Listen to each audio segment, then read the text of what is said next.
Hey, what's up you guys? Welcome to another video. Thanks for tuning in. So today we're going to be fabricating and installing a new front fender on the bike. I'm going to just use the old one and cut it up, and then I'll sand it and paint it and get it looking kind of exactly how I want it. The OEM ones are too long, so I want to shorten it up, but not too much to where it's not still serving its purpose. So anyways, yeah, stay tuned. Cheers.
So I'm going to cut this little thing out in the hopes to use it. It's just like the Speedo and brake cable like organizer. So I'm going to cut this out and I'll probably rivet it onto my new front fender.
So I think this is gonna work. So this is where my Speedo cable and brake cable will kind of feed through so it doesn't hit the tire. Yeah, I'm pretty stoked. That actually went way smoother than I was expecting. Like, my cut is decent. It's not perfect, but it's the backside, so it will be pretty hidden. And I'm gonna sand it some more before I paint it, but I think it's turning out pretty sweet. Sweet!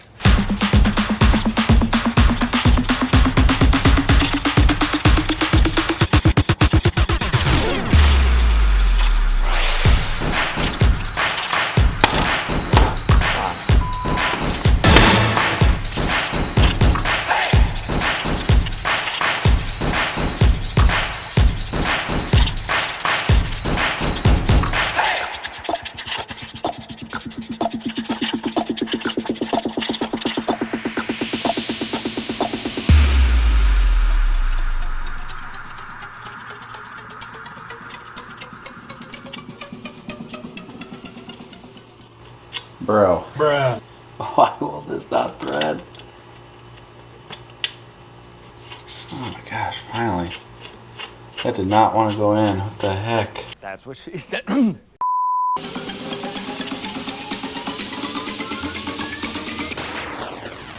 on.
Alright, I'm pretty stoked. I got the front fender painted and installed, and it's looking super good. I'm really psyched on how it turned out. It went way smoother than I was expecting, which is always a great thing. But thank you so much for watching, you guys. Don't forget to comment, like, and subscribe. Stay tuned for the next video, and if I can build a bike, then so can you. Cheers.